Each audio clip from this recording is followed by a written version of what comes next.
So, anyways, moving on to MVP, when I came up with the first Team Series disc, using Yeah. the dragonfly as a symbol was like a no-brainer. It was actually Jules's idea. She's like, "You got to do the dragonfly." And I was like, "Oh my God, that's brilliant!" And Yes. so, and it's just such a spiritual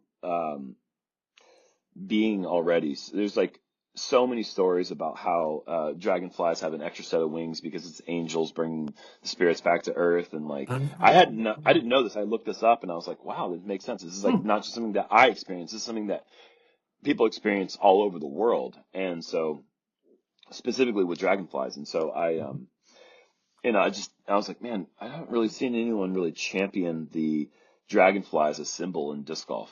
And so ended up using that, and I think it's speaking to people in different ways who know the backstory.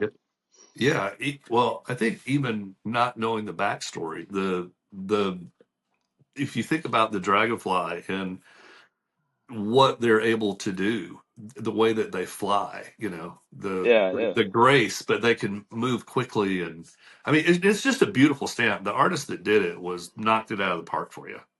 yeah. Mike Insco, he's a guy that I worked with a long time ago on some projects before he became an MVP exclusive artist, and I've always loved his art direction. And working with him again was really nice because it just I love his whimsical style.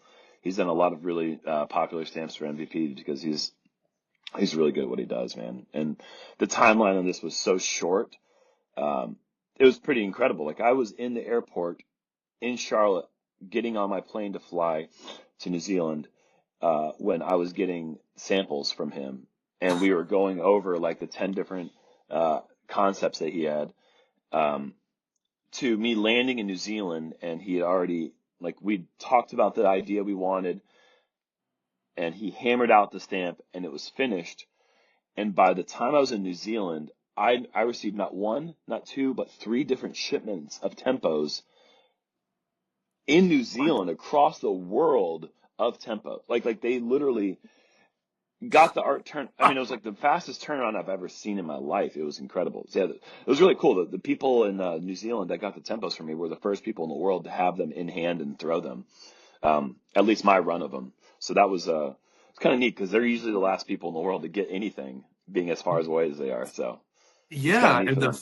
well, so not only to get the stamp done, proofed, approved, the die made, stamped, and then shipped from Michigan. Michigan to New Zealand. Get out of town. That It's is incredible. That speaks a lot to MVP and how they value you, honestly. it meant so much to me, and they recognize it as a pretty unique situation. Like going to New Zealand every off season would be really nice. I don't think it will happen, but certainly it'll never happen in this capacity where I just joined the team and there's just all this excitement around it, and we really wanted to capitalize by giving people something that they would be able to mark this occasion. And so they recognized that it was an important moment and that it was, even if I go back next year, it won't be under the same situation that makes it Mhm. as special as this year. So, man, they stepped up and they knocked it out of the park, man. It's been amazing. Yeah. Well, there's only ever one first year, you know. Yeah, that's right. Yeah. Well, it's there's an interesting I I don't know if it's kind of interesting to me, but the Okay. last time I was in New Zealand was 8 years ago, and the very first tournament I played with this new sponsor called Innova was in New Mhm. Zealand, and it was the New Zealand National Championships, and I won, and I came back and started my career with a win with Innova, and Wow. played with Innova for 8 years, and the year that I end my contract with Innova, sign with MVP, first tournament is in New Zealand once again. And I didn't win the very first tournament, but I did win the second tournament, Yes, you did. And you won the which second was, one in a playoff. yeah, and a playoff. That's right. Yeah. So it was just really cool to like start my career both times in the farthest possible place, really. Well, Um, so let yeah. me dig into that piece just a little bit. So you got with a new company, and at the end of the day, we're all disc golf nerds. We love to see the new plastic, like, oh, it's a new thing to throw, and how does it throw? And I guess did you feel like maybe a reinvigoration, moving Great word for it. manufacturers. Yeah, I was really surprised in so many. I continuously find new things to be surprised with regarding MVP. Um, I kind of looked at them like the oh gosh, how I'm trying to like reflect on how I actually looked at MVP before I kind of jumped into this world. All right, this might not be the best representation of what I felt, but we're gonna try this out. Okay. 4 or 5 years ago, I looked at MVP like the math nerds and the drama kids, and yet I was the jock in high school, right? Mhm. I was a jock who was wearing the Letterman jacket, and there were like people that maybe weren't Letterman, but like could hang out with the crew, and that would be the other cool brands. And then MVP was like, the kids that just wouldn't sit at the same tables as the people that I would sit with. Mhm. And not that was that judgmental. That's the way that I looked at how No, jocks I maybe get looked that. at nerds. But that's kind of like how I felt like MVP was like this like brand that was like, yeah, they're cool. They got this thing going on for them. Like they're doing very well in the band club and the drama club and all that. But like they just, like, and that was just because I didn't know. And like that was like so silly of me to look at it that way. And at that time I was also somebody who probably like I don't want to say make fun of, but like I didn't understand board game people, and I thought board games were lame's not the right word either, but like just kind of But nerdy, you're not and far like off. it just wasn't I my understand thing, and I because didn't I under. felt the same way too. And then like all of a sudden I started playing board games. I'm like, oh, Mhm. board games are actually sweet. Like Yeah, board it's games like are a this is lot more fun. fun. Yeah, I'm not. It's like playing a video game, but now I get to like interact with people like in person, and like that's really nice. I really like that. And I'm not just staring at a screen like this, like I'm actually like present. Hmm. That's nice. And so anyhow, I didn't give MVP a chance with just because I had like created blocks that I didn't even realize. You know what I mean? And so when I joined, when this concept of joining MVP was all of a sudden on the table, and I'm looking at it and I'm like, wow, this is as big of a pivot as I could possibly imagine. Because if you told me I could have probably named a few discs from their lineup, even though their lineup is insanely large, I only knew like a few names of discs. I don't know the names of plastic. I don't know what gyro technology is going to do in flight.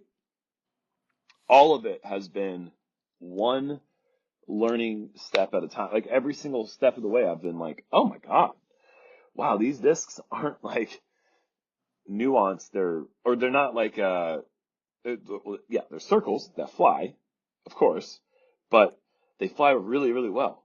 Why did I not know this? Like, is this Yeah. on me for not doing a better job being aware of what's going on? Or is this on like my buddies? Like, is this on Simon for not doing a good enough job of being like, hey, Jerm, like, I know you're Innova, but you gotta try this. This thing is sick. Like, or is it on the community? Like, how did I miss this? Is basically what I keep asking myself. And I'm using that same thought process to make sure that other people who might not be aware of MVP don't miss the information. Hmm. Because if I could, of this person that's supposed to know all these things about disc golf and be this I'm going to try my very best to be non-biased, especially in commentary. That's in my professional setting. I want to be as across the board, no bias whatsoever. And I pride myself on that. But how could I say that truly if I didn't really understand how these discs fly? If somebody's like, hey, I'm throwing an Onyx here, like I have a pretty good idea of what Discraft discs do. Yeah, sure. If somebody was to say, hey, I'm throwing a Felon here, I've got a Hmm. pretty good idea of what dynamic discs do. If someone is saying that, throwing a Ballista Pro, like I get Latitude 64. But if someone was like, hey, man, I'm throwing a Dimension, I was like, okay, cool. Like that's not being across the board. Like I have to make sure that that's not that way so that like I can understand how good someone's throw was, I need to understand the flight characteristics of different discs, Mhm. or that's what I want to pride myself on, you know? Yeah. And so it really opened up this huge hole in my awareness of the entirety of disc golf. And so now it gives me something to work on. Oh, and not just, I mean, I have to now because it's like my discs, but like it, it also opened up like there's flaws in my unbiased opinion of things because I didn't really know much about this whole language of gyro. And so, anyways, I'm going to take that approach to making sure that other people have the information that otherwise they may have missed. All right. I want to give you 2 or 3 minutes on Okay. this next part. Is the overmold technology really cracked up to what it is, or is that gyro not so much of a thing? I mean, No, what have it's you very much a found? thing. Okay. It's very much a thing. And I, I, I kind of was asking myself the same question, like, is it a gimmick? Like it certainly could be just, Yeah. well, it's a very pretty gimmick if it Yeah. was a gimmick Yeah. And the because science is solid, but it doesn't work in practicality. yeah, no, it does. So it's a good question. Like I said, I really didn't know if I was a believer. I went to the factory and they had just the cores, just the center parts, Hmm. um, laying around, ready to get put into the overmold stamping or uh, the overmold part. I forget what they call it. Anyways, picking up one of these cores, you're like, wait a second.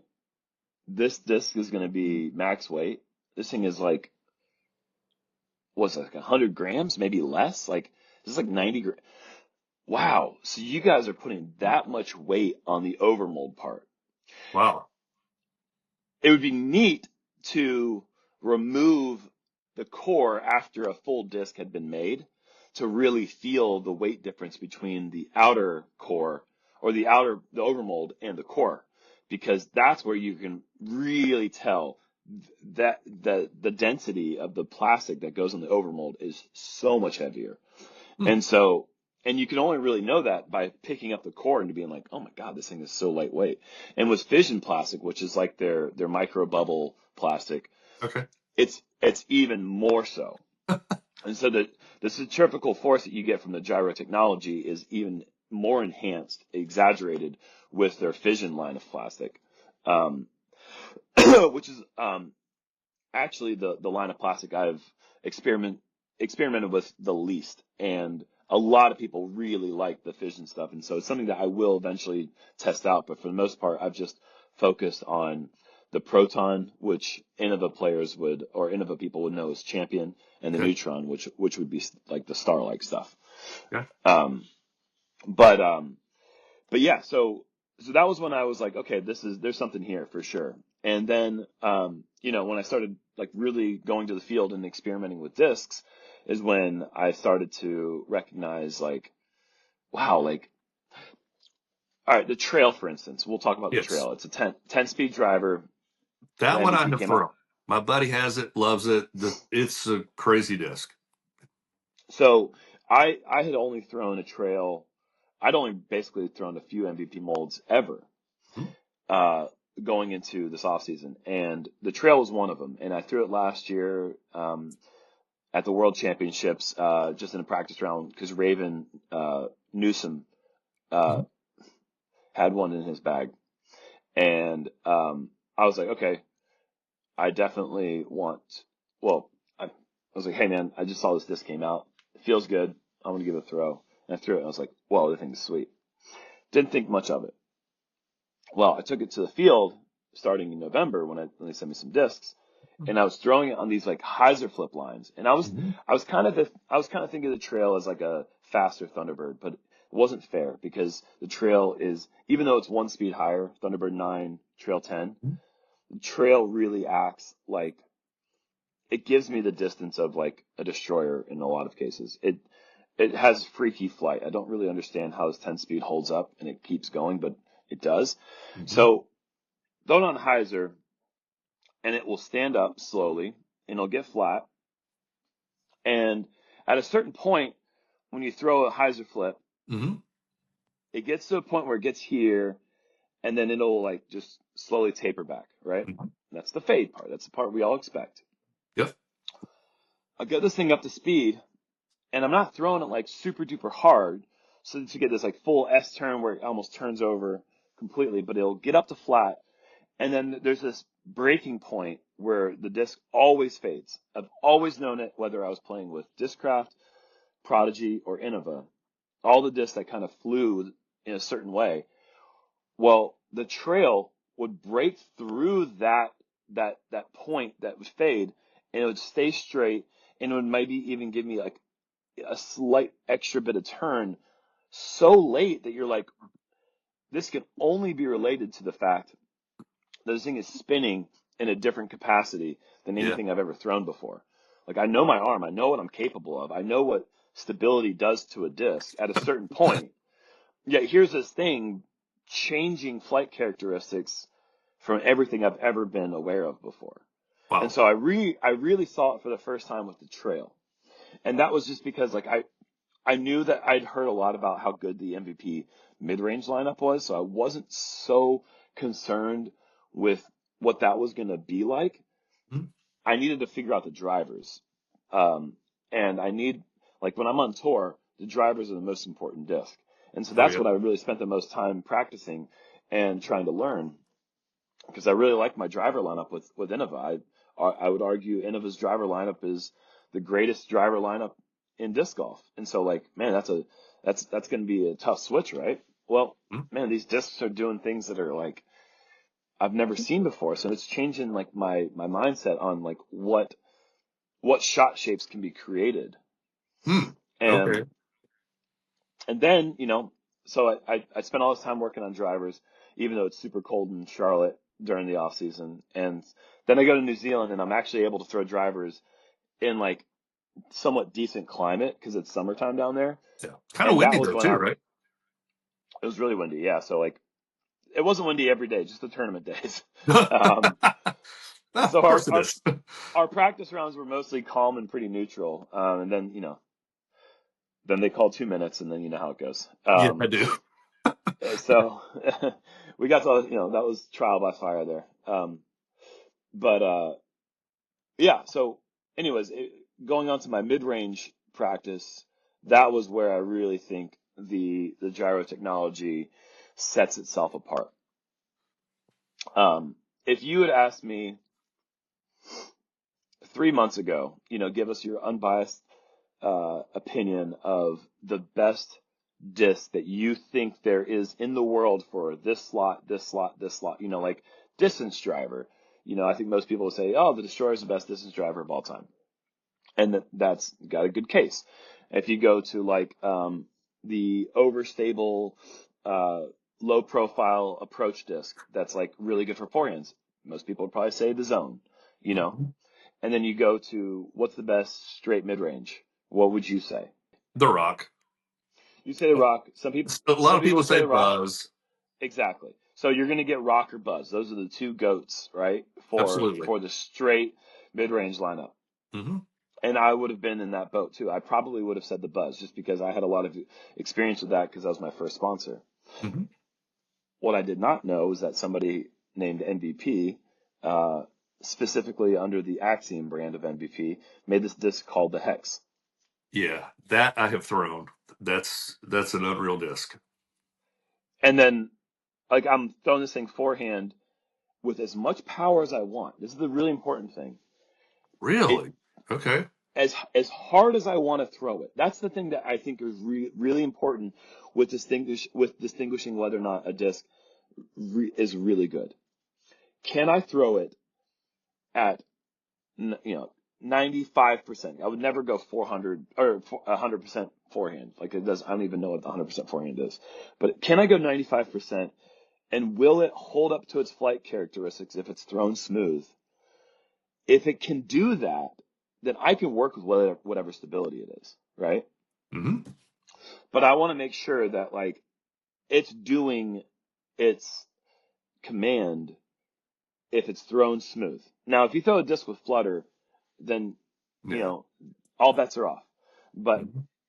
if it's thrown with little flutter, if it's coming out with zero or less than a few degrees of off-axis torque, Hmm. will it maintain its integrity? Okay, 99% of the time, when that is the case, you're throwing a disc that's on the 3.5 to 4 scale in the fade department. You're talking overstable mids. Oh yeah. The only ones that can really handle that type of power. Now, a Buzz was forehand friendly and could take that type of treatment, but if you're a little bit off with your release point, it would get a little bit Yeah. weird, but it Or your was nose really, angle. really good. The nose angle specifically too, yeah. The hex, if I put a little bit of Anheuser on it and I threw it hard, it hold the ante. I'm talking about forehand here. Hmm. Hold the ante all the way to the ground, but not turn into a cut roller. Just hold it. Now, okay, well, now let's see if it's doing that. Then surely if I throw it hard hyzer, it's going to go whoop, stand up straight, maybe turn over as well. No, throw hyzer is going straight and then hyzer. Now, if I throw it flat, Wow. is it going to turn over also? Hmm. Throw it hard flat, straight, all the way down, tiny bit of hyzer.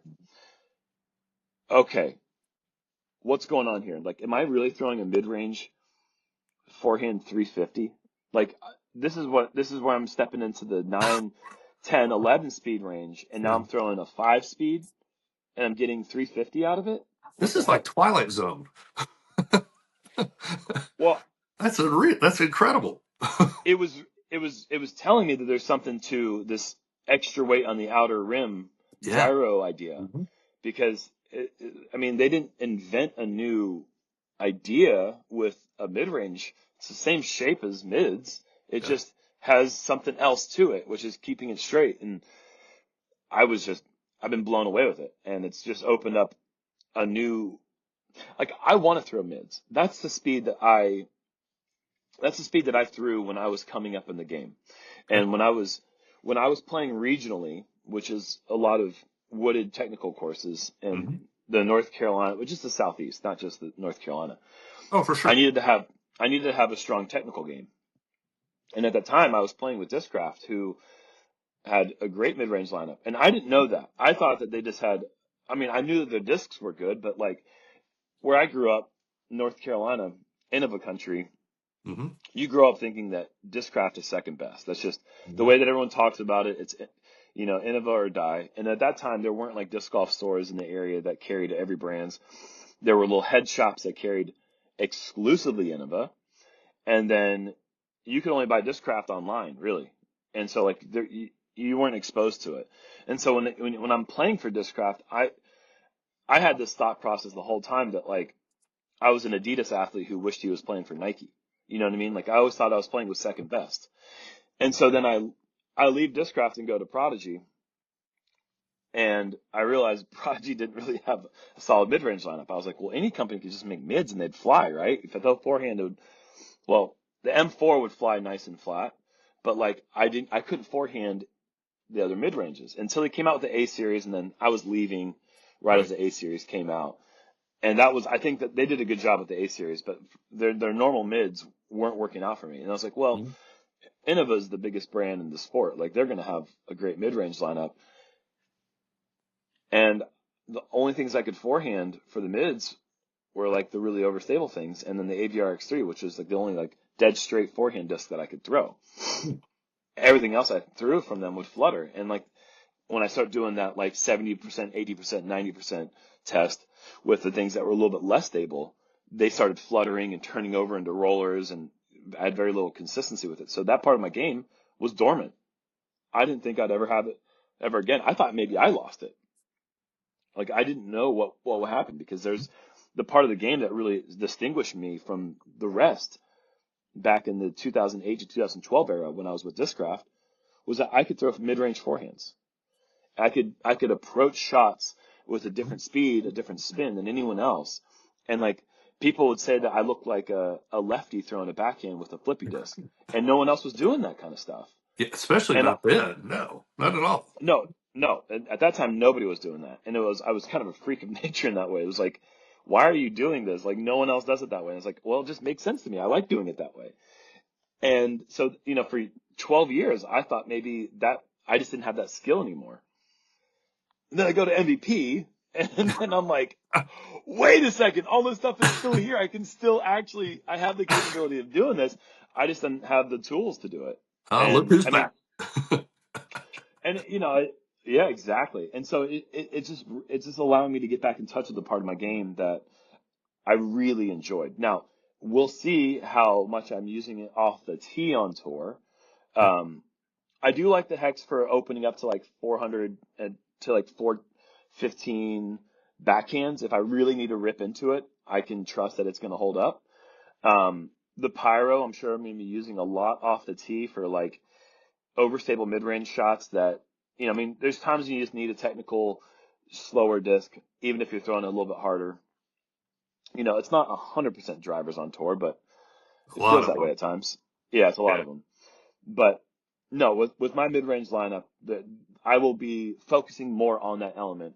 Uh, in my Innova bag, I had one rock that I honestly, the rock was in there for sentimental value. I very rarely threw it, and it was a really good flying rock. I should have given that disc more flight time, but I had one rock that was just in there to add weight to my bag, honestly. Um, I had a Mako 3, a Yeah. Halo Mako 3 that I did throw quite a bit for backhands and exclusively backhands, but it was a really nice hyzer flip flat. I had a Cayman for Yeah. forehands, and for flick rollers, I had an AVR X3. I had four mids in my bag. And honestly, at times, I didn't need that rock. Yeah. Most times, I didn't need that rock. I could have gotten away very easily with just three mids in my bag. Um, and I think I'll carry six, maybe seven mids in my bag. And that's including also a range Okay. and an envy and maybe even a proxy. So there could be nine discs in my bag used just for shorter approach shots, just because each one of them adds something unique and very important to my bag. Um, and so I think that will be something, I mean, like, and then, the drivers, yeah, I don't know. Honestly, I'm having a hard time figuring out how I'm going to limit my bag to less than 30 discs, but I'm going to have a lot more mids. It's going to be a lot more mid dependent for sure. Yeah. Well, and the mids take up more space than the driver, so A lot more space. A lot more space. yeah. Like two mids is like three drivers. Oh yeah. So Yeah, yeah, it so is. it's certainly we'll see how things shape up. This is all preliminary stuff. The season hasn't started yet, but Yeah. just going off of like the courses in New Zealand and like seeing how much I could implement the mids into my game, it seems like yeah, like I want these to be in my bag. Like the Detour, great understable. Echo, between a detour and a hex instability, then the hex, then the pyro, and then the tempo, and probably two tempos, maybe one that's straight, Mhm. one of them that's a little bit more overstable, Yeah. the range, the envy, and then my putters, my pixels. So like it's a lot of slow discs in the It bag. is a lot. Well, and the thing is if you've got that torque resistance in a mid, you can be more precise with the slower disc. And your Hmm. forehand is so well known. I mean, you could do a silhouette and throw it, be like, yep, that's Jerm. you know, you're just awesome with it.